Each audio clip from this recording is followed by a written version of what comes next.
Hey you guys, welcome or welcome back to Awa Awaken. So for today's video, this is going to be a practical version of my winter arc video, the how to actually glow up without making it a trend and actually make it your lifestyle. This is going to be the video where I'm like cutting through, like, I don't want to say small talk because I really don't feel like I did small talk in that video. I just feel like I hit on a lot of points that people tend to not acknowledge, which is what like affects it being something short term and short lived, because it's like you gain the fire and then you lose your momentum and you don't know how to get it back or how to stay steady with it. So I talked about all of that in that video on how to reprogram your mind and just make sure that you have things aligned on the back end, so that way like it's easier to see manifest into your 3D based on you setting your intention and moving with intention and moving responsibly. But anyways, y'all, I really just want to cut to the point in this video, just give you some practical tips on how to really like dive into the winter arc, or even just like the 90-day lock-in, or you know, the end of the year trend where everyone wants to get themselves back on track, or even just get started on a track that you want to stay on because you want to, you know, just see the fruits of that. And most importantly, I'm looking out for the people who go through seasonal depression. I know a lot of people who go through seasonal depression, whether it's knowingly or unknowingly. Sometimes I feel like, you know, I might find myself in a little rut, but I wouldn't really compare it to seasonal depression. So this video is for you guys as well, on how to combat that, how to prevent it, but also just how to do what you can on your end to really minimize the possible effects of that. So if you don't know where to start or you need a little motivation, let's dive right into this video. So one of the main changes that we noticed during the summer transition to winter transition is how the days are shorter. Basically, the sun sets quicker and you have the sun for a shorter period of time, depending on the time that you wake up, of course. So in the summertime, the sun could go down like 8:30, but now the sun is inching to 6:15, and I'm just like, damn, like I need more time. And that can really like throw a person's energy off. So one thing that I've really noticed is during the winter seasons, it tends to be a little harder to get out of bed because it's cold. Like, of course, if you have like responsibilities on a timely manner, then you have to, you know, get to work, get to school and all of that on a timely fashion.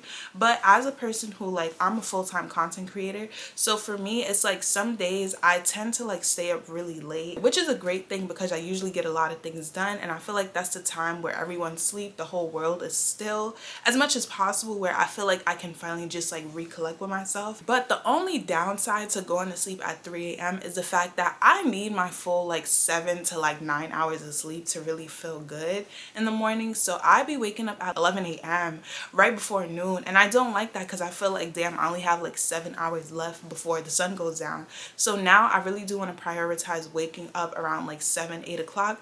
That way I'm really, for one, having the morning to really get myself together. When you wake up in the morning at a certain time, when you know like a lot of people are still sleeping or getting ready, there's just this feeling of like accomplishment that I be feeling, because I feel like, wow, I have so much time in the day to really execute my plans. And I love that because I feel like even if I get something done for 3 hours in the morning, I have still gotten things done before 12 p.m., which is great because then I have the whole day in my mind ahead of me to still get things done. So I do recommend trying your best to wake up early enough so that way you can experience as much daylight as possible, even if it means going out for a walk, or, you know, like we're still in that like nice transition sweater weather period. You could go to the track and work out there, or, you know, like just really get some fresh air. Now is the perfect time for that. Next, I highly recommend to make sure you are moving your body, because when you are moving your body, it creates like these like feel-good hormones where it's like you're getting your dopamine hit, but from doing something good versus you doing something bad, which could like in a sense self-sabotage you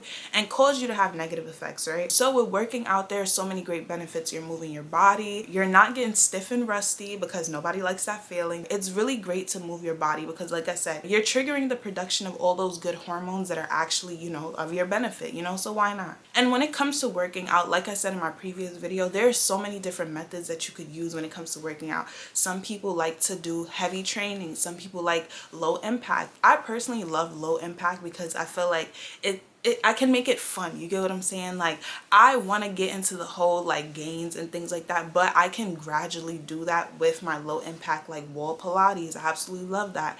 I tried cycling recently and that was fun. Like, I just love things that feel fun versus me doing exercises that I really don't like doing. For example, reverse lunges. I really don't like them.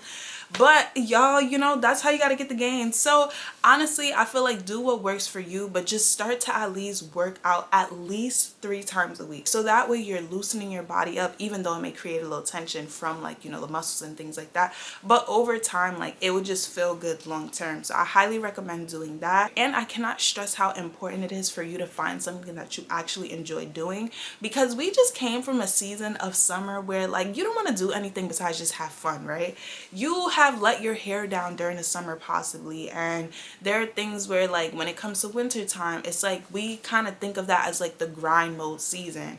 So to go from the transition of summer to winter time, it can be a little difficult when it comes to like just getting active and getting your head in the game. So I really do feel like it's important to do exercise that you actually enjoy doing, because then it will motivate you to keep going. You get what I'm saying? So say for example, right now I am currently renovating my parents' apartment, so I have the space to get my yoga mat and, you know, do my wall Pilates without things being in my way. So that's great. And the reason why I opted for at-home training was because honestly, some dilemmas that I was personally having was I don't want to go to a local nearby gym that is crowded but affordable.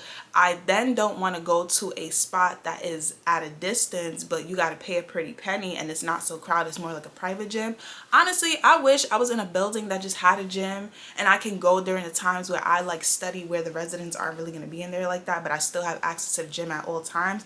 That is my ideal, you know, situation. But you know, since we're not there yet, it's kind of just like, okay, I have a rec center that I literally grew up in like my entire youth that's not too far from me, and I believe the membership is maybe like $25 a year. I'm actually going to go stop by there tomorrow to check. They have weight room, they have like, you know, just an open room where you can do cycling, you can do yoga, you can do like anything. It's just an open space. They have mats and equipment that you can use to your leisure, and I just feel like that's definitely something that I'm going to go check out, because I feel like to be in an environment where other people are doing the thing that you are doing, being around that is enough motivation for you to like want to keep going, because you're going to be around people who are like-minded and doing the same exact thing that you're doing, versus if you're home and somebody's walking past, it's just like, oh, like you're in my way. And like I said, because I'm a full-time content creator, to be in the house all the time, like I tend to go to the cafe a lot, but I feel like to add like another location, so like a place where I go to work out, would be ideal, because it's like, okay, it's giving me another change of environment where it won't feel so like repetitive. I just cannot do the repetitiveness. So this is another thing when it comes to like trying to stick to a routine. You have to know yourself to know what to give yourself and how to adjust things for you to work for you to keep you consistent. I know that I can't have like a consistent like copy and paste schedule, because then I'm going to get bored. I'm gonna feel like a robot. I need things to be flexible. I need things to, you know, like just go with the flow, but I also need structure. So basically, if you've had like the same like issues that I've been having when it comes to the pricing or the crowdedness of the gym or just the distance, I highly recommend like consider doing at-home things if you have the space for it. Or like I said, try to find if your neighborhood has like a recreational center or like YMCA's, like places like those, where like bathhouses, places where they have like an abundance of things where you can purchase just one membership, and that way you have access to everything. I feel like that's more ideal, because like I said, who wants to break the bank to just move their body? Like I can move my body right now for free, you get what I'm saying? But I would want to do it in a space of comfort as well without breaking the bank, you get what I'm saying? So yeah, also another tip is to really be mindful of what you are putting into your body, what you are consuming. Your food during this time period, like people don't understand, like your gut affects your mood. If you ever like just like pay attention to yourself, or I would say even like outside of yourself, even though that's kind of a little tricky but not really, people who eat the healthiest tend to like feel the most good within their body. They're the most like stable minded. I'm not saying like, you know, you can't have like your issues or whatever, but it's just like when you eat bad, you typically feel bad. And I can speak for myself. When I eat like garbage, I feel like garbage, and when I feel like garbage, I can't do anything, because I just feel like mentally I feel so for me, I feel like it's really important to prioritize healthy eating. And y'all, I'm getting back into my cooking content finally. I've been like doing the content, but just not how I've done it. I had to like change things up a little bit just to adapt, because you know they say adaptability is really important, and that's what I've been doing, and it's been working out. It's just a little different than what I'm used to, but you know, I'm getting into the flow of things, so that's that.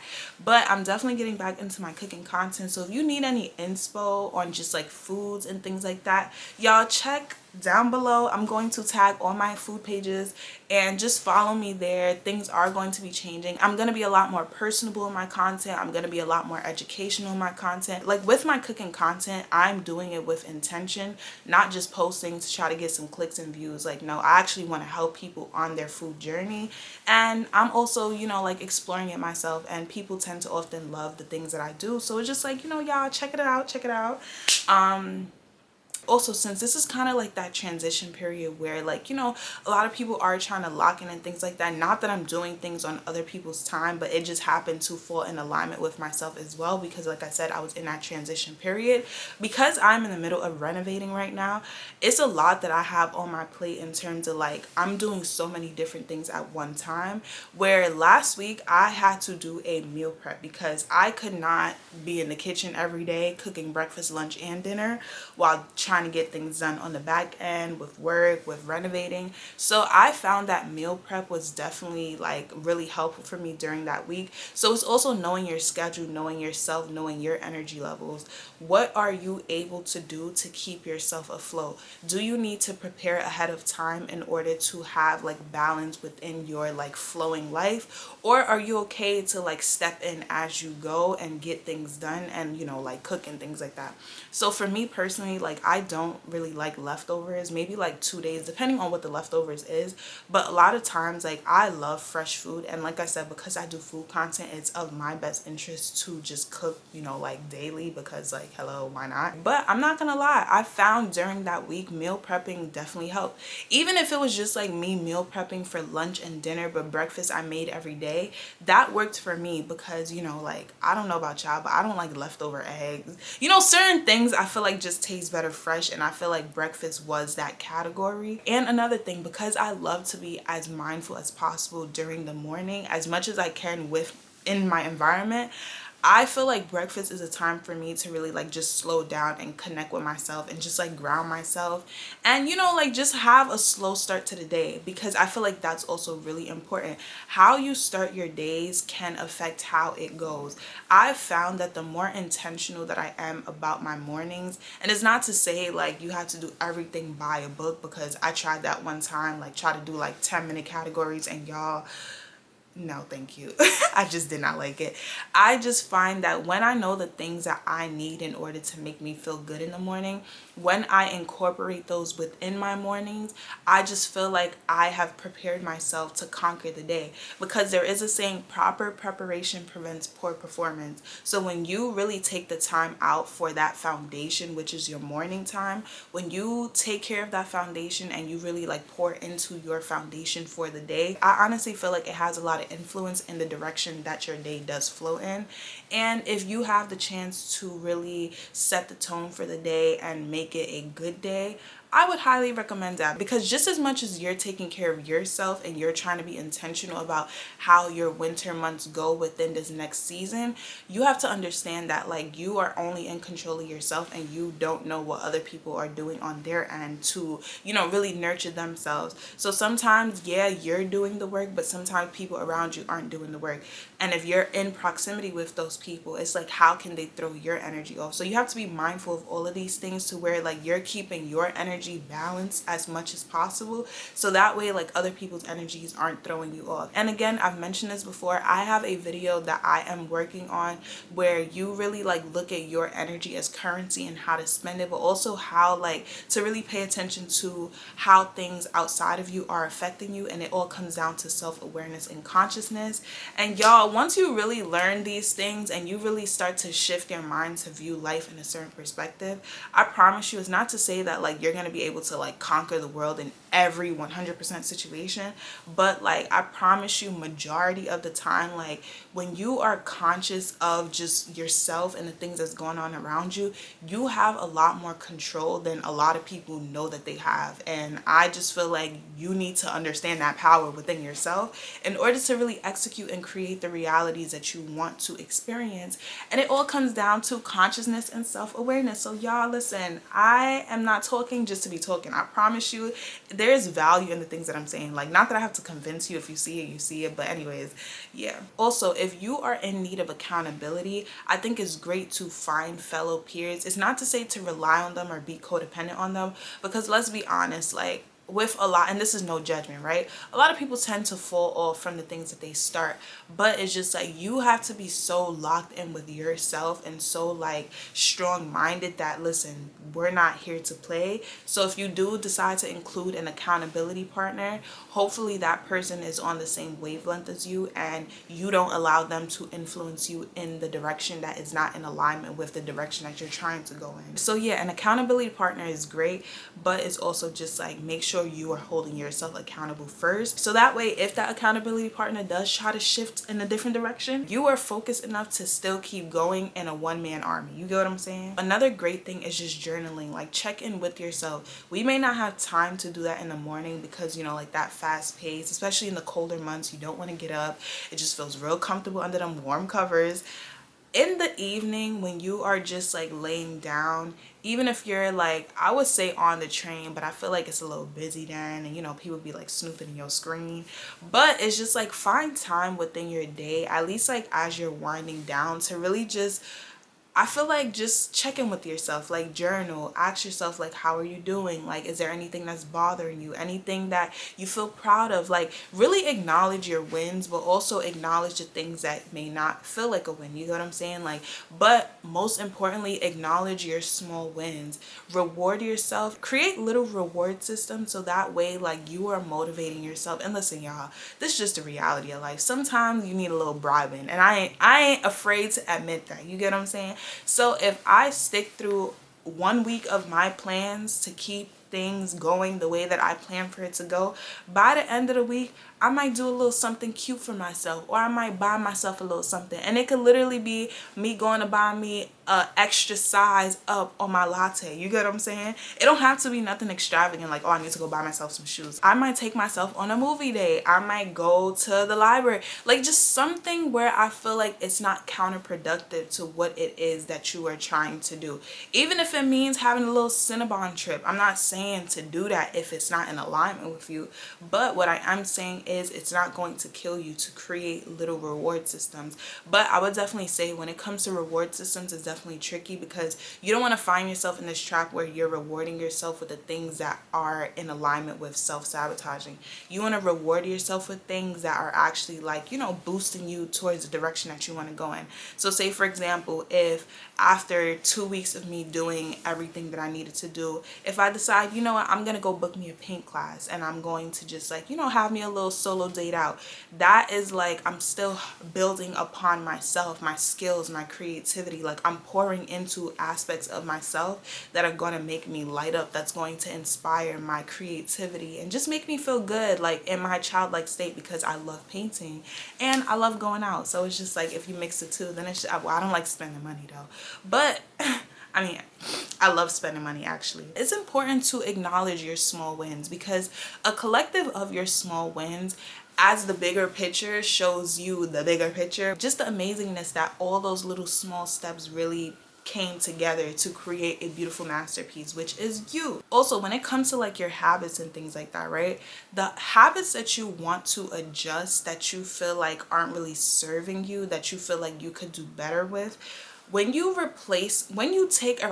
decide to cut those habits out, you have to replace it with a habit that is positive, but takes up space. So that way, like, you're not just leaving an empty slot of, oh, I removed this bad habit. Like, no, you need to fill that spot with something positive. So that way, like, anytime like you feel this urge to like lean towards that bad habit, you will subconsciously tell yourself like, no, let me go do this in the replacement. So say for example, if you be scrolling on TikTok for 4 hours, let's say if you be like, you know what, I'm going to minimize it for 2 hours, right?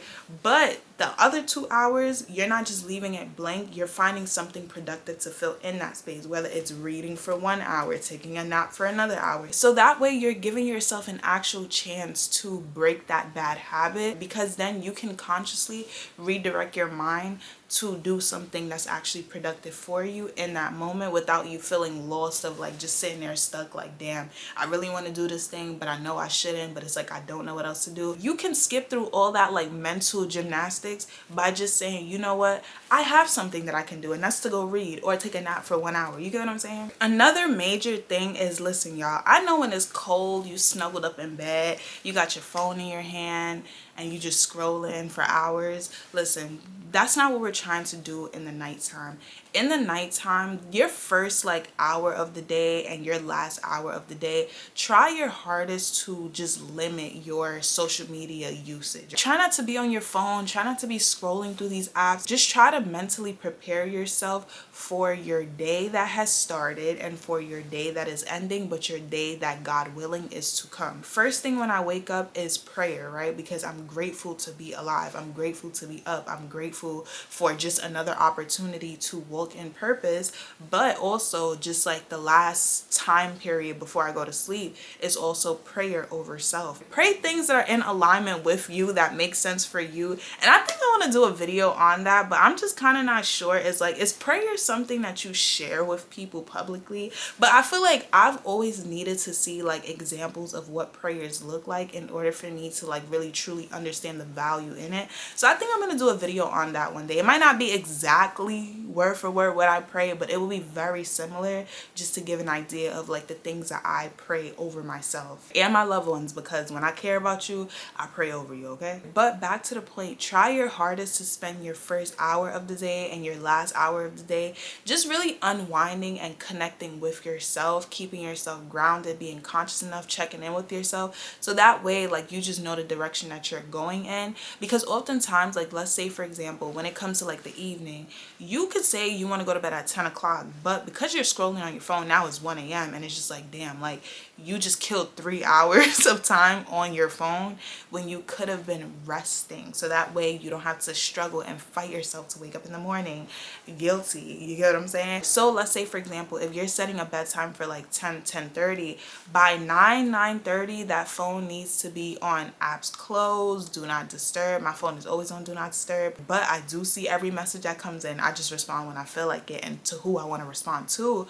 But it's just like when it comes to like the evening time, like utilizing that time to unwind and really just like get your like brain more on the calm side and not be so overstimulated before you go to sleep. But also in the morning, you want to be able to set the tone for the day. I don't want to open Instagram off the wake up and hear about just crazy things going on in the world, because honestly y'all, it can be real depressing, and I just feel like I don't want to start my day off knowing that the world is crappy when I already know the world is crappy, you know? I want to give myself at least a fair chance to walk in God's purpose over my life, and you should want that for yourself as well. So just be mindful of that. I'm not saying to be rigid with your timing, but also like be like accountable with yourself. So if you say you're gonna go to bed at 10-11 o'clock, don't have your phone in your hand till 2 in the morning just like BS scrolling. You get what I'm saying? Like actually say like by 10 I'm gonna put the phone down. Even if I gotta stare at the ceiling for 1 hour and make up little shadows in the room, I'm gonna do that. You know, just go under the covers if you don't want to do that.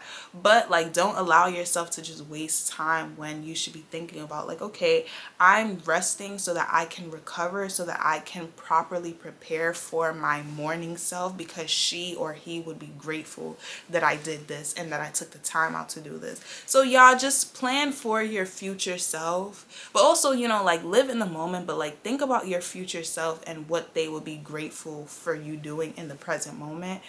because it will benefit them in the long run. But yeah, also, like I said in my previous video, within these winter months, this is not your time to slack off on your looks. When you look good, you feel good, okay? When you look good, you feel good. And I don't care how cold it is, I don't care how many layers you got on, as long as you can look at yourself in the mirror and feel like, oh damn, I look good, or if somebody else looking at you and you know they looking at you because you look good, that is all that should matter. You get what I'm saying? That should be your goal. Make sure you are still putting effort into your looks, because at the end of the day, like, just because it's cold outside doesn't mean that like you could just slack off. When you are still showing up for yourself, you are subconsciously and consciously telling yourself like, this is the effort that I'm worth. Make sure the effort that you are putting in reflects the effort that you feel like you're worth. And I'm not saying this from like a vain perspective or feeling like you need to like present yourself a certain way. You present yourself whatever way aligns best with you, but I'm just saying, when you look good, you feel good. So put in effort in your looks and really show up and show yourself like, listen, during this month, like, yeah, I'm like, you know, really locked in, but I'm still prioritizing TLC, because at the end of the day, you need TLC, okay? You got to take care of your vessel first, because that is what's carrying you through this journey at the end of the day. But anyways, y'all, I'm gonna end this video here because my camera is overheating. I thank y'all so much for watching this video, and if you have any other tips that you would love to include down below, please do that, because I will be reading them and I'm sure other people will as well. But anyways, y'all, I thank you so much for watching this video, and I hope to see you in my next one. Bye.